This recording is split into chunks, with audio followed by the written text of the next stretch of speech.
Hello everyone, I'm George from Ireland, so bon fête, I think that's what you say, vive la France. So I trust you enjoyed Bastille Day yesterday. Now in English it's known as Bastille Day, all right? In France it's la Fête Nationale, and obviously Bastille in French is Bastille, double L is usually pronounced like a Y in French, usually. Anyway, so it's the 14th of July that Bastille Day is celebrated. I wanted to be in Paris on Bastille Day this year, but not very much was happening for obvious reasons, though there was some kind of parade down Les Champs-Élysées. So Les Champs-Élysées is this avenue in the centre of Paris, as in the Elysian Fields. They're very fond of the classics, leading up the hill to l'Arc de Triomphe, which Napoleon designed, commissioned, but obviously wasn't completed till sometime after his death, decades after his fall. And well, the adjoining street is called La Grande Armée, again for Napoleonic glory. So this is France's national day. They don't have an Independence Day. France is a very ancient country, although it's kind of really created by the Romans.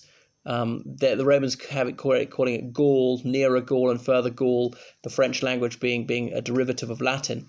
And it's so often the case that nations are defined from the outside, that foreigners say, oh, you lot are all the same, despite that lot not consider themselves to be one. They gradually begin to consider themselves a people. Obviously, there's some indigenous ethnic minorities in France, like Bretons, Catalans, Basques. You go back before the French Revolution, the majority of French people could not speak French at all. Some of them speaking languages related to French, arguably dialects of French like Occitan, Provençal, Niçois, so on, Dauphiné. Some of them speaking very different languages like Basque, Catalan, Flemish, Luxembourgish, German, maybe other dialects of German. Well, other languages related to France like Wallonois, Valéois, Provençal, so forth. Some are speaking Corsu in Corsica. They call it their pays wherever they could understand people. So Bastille Day is about the storming of the Bastille, and I shan't recount the earlier stages of the French Revolution, but in 1789, an irate crowd surrounded the Bastille, this fortress in the middle of Paris. They'd been confronted with the royal family at Versailles, several miles to the south of Paris. But the Bastille was a symbol of this oppressive absolute monarchy, which is in the process of reforming itself. And who was it who said it? Was it Abbé Sieyès said, the most dangerous moment is when an oppressive system tries to reform itself. For the reactionary, any reform is revolution. For the revolutionary, no reform is sufficient. And they're moderates to agree to some reform, but not enough to satisfy reformers who begin this process, but they don't want it to completely get out of hand, might get into the hands of the revolutionaries, and so forth. And then they're accused of backsliding by the revolutionaries, saying you're really a reactionary, not a reformer, and so on. So it's a terribly delicate balance. It's a reform process which got out of hand. Anyway, so they went to the Bastille, this fortress, and there were only 11 prisoners, I've read, or someone else said it was 7 in there. But you didn't have habeas corpus. There's no right to a fair trial or any trial. So someone could be sent there with a lettre de cachet. Cachet, well, like hiding, but just if you could persuade the king to sign that, because l'état c'est moi, as Louis XIV had said, obviously around Louis XVI by this time. I think as his father had said, après moi le déluge, and so it proved. I think, was it Louis XV as well said, le pouvoir souverain à main de mes mains seules, il ne réside pas dans aucun assemblage. I hope I got my genders right there. So people could be simply sent to prison by royal fiat. And there was rule by decree. Some people say, well, it wasn't absolute monarchy, but it was close to it. These royal edicts had to be registered by the local parlement. Now, the word parlement, I know it sounds like parliament, but in French at the time it was more like a court of law. These various regional courts of law could just like not register it. So there was a slight limitation on regal authority. So mentally ill people were detained in La Bastille or just political distance. Le Marquis de Sade had spent some time there for writing 120 Days of Sodom, his most repugnant work. Now, I haven't dipped into it. It's banned for a century after his death. and I can tell why this work of Gros was really gross. I've read it, and just a synopsis. Sorry, I've not read it. Just a synopsis of it is actually quite upsetting because people think, "Ooh, aren't I naughty? So kinky, harmless fun between consenting adults." It's not. Some of it is vile. It's about what's done. It's about what's done to little children, which is how I have not read it. I know that that's the nature of it. Anyway, so they surrounded the fortresses guarded by several soldiers. They persuaded the governor of the castle de Launay to surrender, and there was an Irishman who's involved in this. Remember the wild geese? Some of us had gone to France about 111 years earlier. Well, 110 years earlier, after the siege of Limerick, as in Jacobites, supporters of James II and his descendants.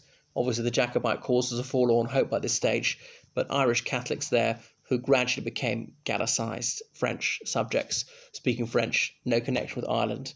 And my parents were at an Irish society in Bordeaux once. They're the only people who could speak English, well, let alone Irish, because these people would only be a fraction Irish, and that'd be several generations earlier. But anyway, de Launay surrendered, having been promised his life. He was not spared. He was decapitated and his head stuck in a pike. And they freed those few prisoners. So the prison was later demolished, but there's Place de la Bastille, still in quite central France. I was very disappointed when as a child, when I was 7, the first time I recall going there to see an obelisk in place of where it once stood. So that's what Bastille Day is about. That's really the beginning of the revolution. An essay often set people as how revolutionary was the French Revolution in 1789, not later on. Because remember, to begin with, the monarchy is still there.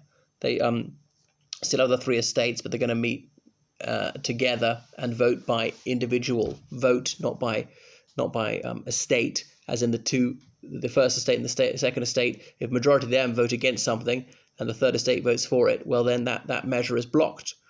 Remembering that the third estate represented 97% of the population. First estate's only the Catholic clergy, second estate's only the aristocracy, and the third estate's everybody else, from very, very wealthy people down to absolute abject paupers.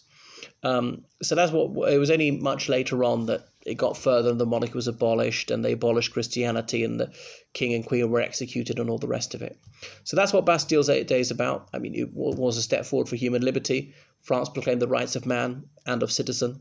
Shortly after that, after the tennis court oath, the abolition of feudalism. So this was progress.